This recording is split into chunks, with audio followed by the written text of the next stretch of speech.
Okay, good morning everybody. Thursday, October 29th, Cale Casey here, one of the information officers with Pacific Northwest Team 2. This is day 3 of our live Break It Down series. We have 2 special guests today. Operations Chief Kyle Cannon is going to give us the good ops update, and then we just had Captain Joe Shellhammer roll in to give us more of the question and answer that folks have had over the days. And we know that there's a lot of questions out there. Keep those coming. We do our best to answer them. Also, please remind everybody, Estes Park is closed. Bluebird skies and snow, that's good to stop the fire spread, but not good for tourists to start trying to get up there and go visit the park. Please, the park has asked us to tell everybody, no visitors. We're focused on the fire. The evacuations have decreased. That's important, but no visitors, please. Kyle Cannon, Ops Chief, coming right up. Yeah, good morning. Kyle Cannon, Operations with Pacific Northwest Team 2. So current situation on the fire operationally, the snow last weekend was very helpful in suppressing the fire behavior. Unfortunately, it also has created some access difficulties for our firefighters. Folks, the last 3 or 4 days have been having difficulty getting out to the fire line.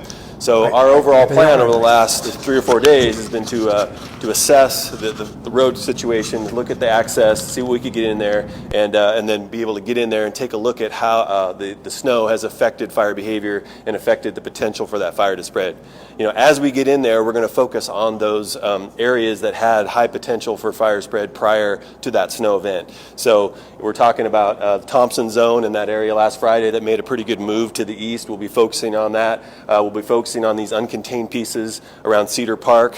In this area around Storm Mountain, we'll be looking at the pieces around the retreat, as well as the slop over the North Fork over the North Fork Trail around Glen Haven. The smoke that was still visible and still present around Pingree, and then these places along the Buckhorn as well where there's uncontained fire edge prior to that snow event. So that's where we're going to head. So current situation, we've got pretty good access down here into the Thompson zone. We've been able to get down into the fire. Unfortunately, or fortunately, there's still quite a bit of snow on the ground out there. So our ability to get in there and assess our options, both direct and indirect, we're waiting for the snow to continue to come off. We have folks, crews out there hiking, overhead out there looking at the area, and we'll be evaluating the how effective both direct and indirect options will be to lock off that piece and keep it from coming into Estes Park. Moving north onto the Cameron Peak fire around Cedar Park. We've got decent access on the main roads, but still the side roads that bring our firefighters up to the fire line are pretty mushy, pretty slick, difficult access. So once we get in there, we'll be focusing on these indirect and direct options along Cedar Park all the way to the retreat. How can we get in there and solidify that? What do we need to do? How effective was the snow? Same coming over here into Glen Haven and around the slop over the North Fork Trail. We got good access in there. We did have a UAS, a drone, go up yesterday and take a look at it. Our plan is to do that again today and monitor that smoke, see what's still left out there, and see what we still need to do in order to keep the fire from moving to the east this direction.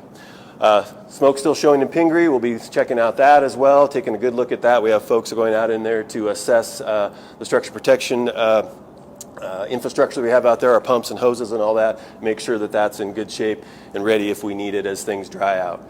And then likewise, fairly poor access into this area along Buckhorn.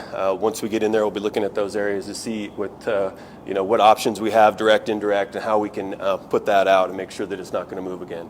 Moving around onto the north side of the fire in Branch 1, this has all been in patrol status for quite a while. There is a little piece that has shown as uncontained in here that we believe is a mapping error. We're going to take a look at that, have it verified today, but I believe that's a mapping error. Otherwise, we're looking at fire repair across this area for the most part. Once we can get in there, we'll be mapping that and getting it ready to go.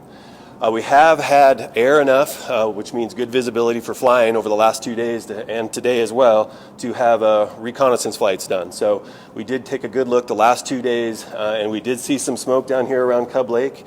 2 days ago, there was a little bit of white puffy smoke going on. I think there's some video that's posted online.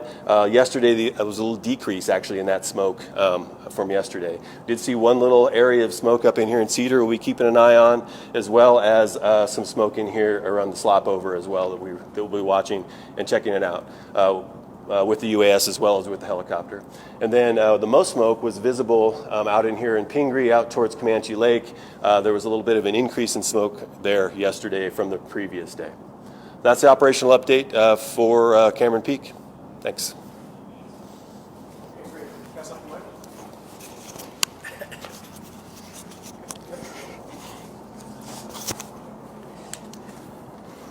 Good morning, Joe Shellhammer, Captain Larimer County Sheriff's Office. A lot of good news from yesterday. Rolled back a lot of evacs, especially in the Estes Park area.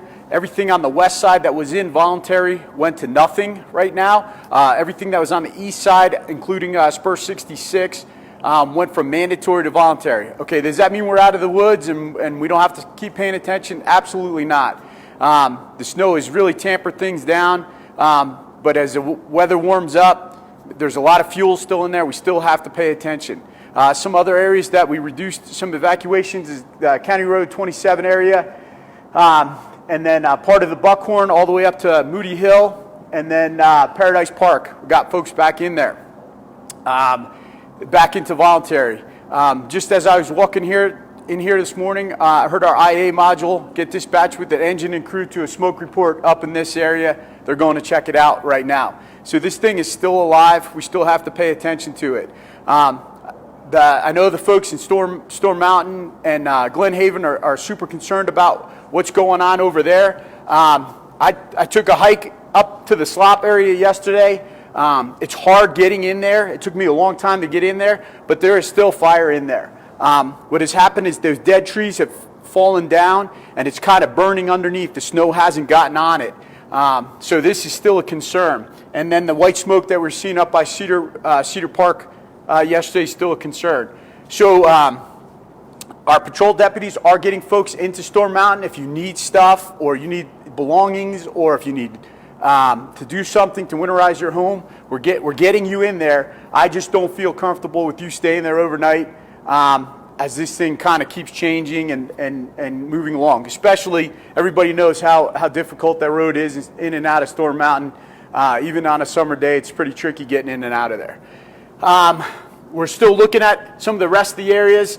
This upper Buckhorn, I know you're still in mandatory. I'm going to look at it really hard today and see what we can do about maybe reducing that. Pingree up here and Monument Gulch went to voluntary yesterday, which is super good. Poudre Valley REA, the power company, I saw them putting poles in up there. They're doing great work. So we're getting some power established back in there. I haven't heard a lot from CenturyLink how far they're getting. Hopefully they're getting the hardline phones back in there. A couple other things. I know folks have been asking about if their animals are at the evac shelter and they lost their barns or lost their homes. How long is that gonna stay open? We're gonna make it work as long as possible. And if the horses and stuff can't stay at the ranch, we're going to work with you to find another spot to keep them safe and in good shape. So we're not in any super rush. Take care of the things you need to take care of. Your animals are doing fine over there, and things are going well. That should be one of your lower worries. So I'll be out in the field again today. I know we're going to take some folks up to Stringtown Gulch and the Moon Dance that have lost their properties today. We're going to go take them up there today so they can at least get a look at things. And then I'm going to be roaming around the perimeter just to make some better assessments so we can reduce some more evacuations. Captain Joe, real quick question. For folks in Red Feather and Crystal Lakes, is there any threat, any concern at all? The only thing that I heard from the operational thing, obviously this little part up here that's been giving us headaches for weeks now, I would keep one eye on that just in case, but I'm feeling pretty good about that Dead Man Corridor, the Manhattan Road, Boy Scout Road, all those things. I'm feeling really good about those areas. Okay, yeah, we get a lot of comments from the Red Feather community. Just want to check their level. Yeah, they're doing good. Okay, great. Thank you. All right, thanks. I'll take your mic.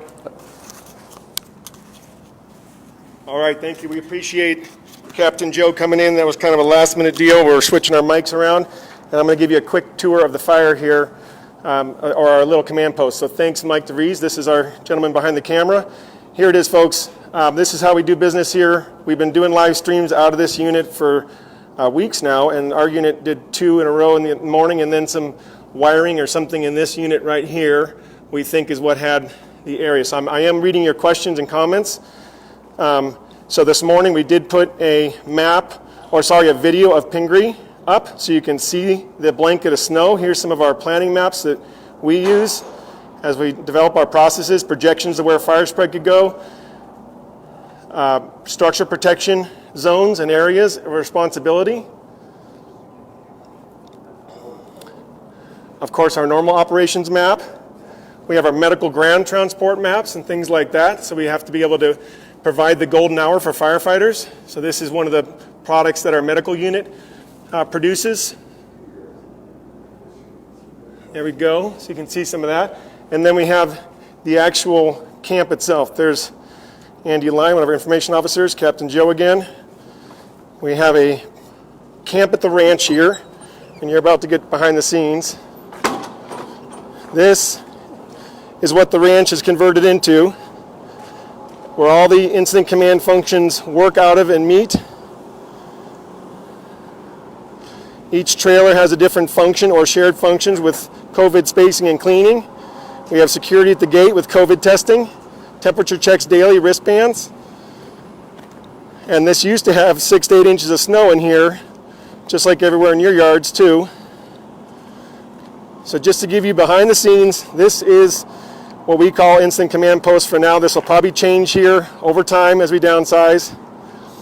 And we know a lot of you, of course, support firefighters or have firefighters in your family or have been firefighters. So your sons and daughters have been taken care of during this cold spell. They're getting back out to work on the line the last few days, and today out in Estes especially, where we can actually hike in and get places. But we just wanted to go ahead and show you a little bit of what's going on behind the scenes. We'll see you tonight at the community meeting at 19:30, and also we are going to put more of the aerial footage that we got from Reggie Bray up on YouTube. So that YouTube channel is really there for you to get the B-roll, so you can see what's going on out there and how much snow is on that landscape, and that's giving us the complete upper hand but making it really frustrating. So we'll go ahead and talk to you later tonight. Thanks so much.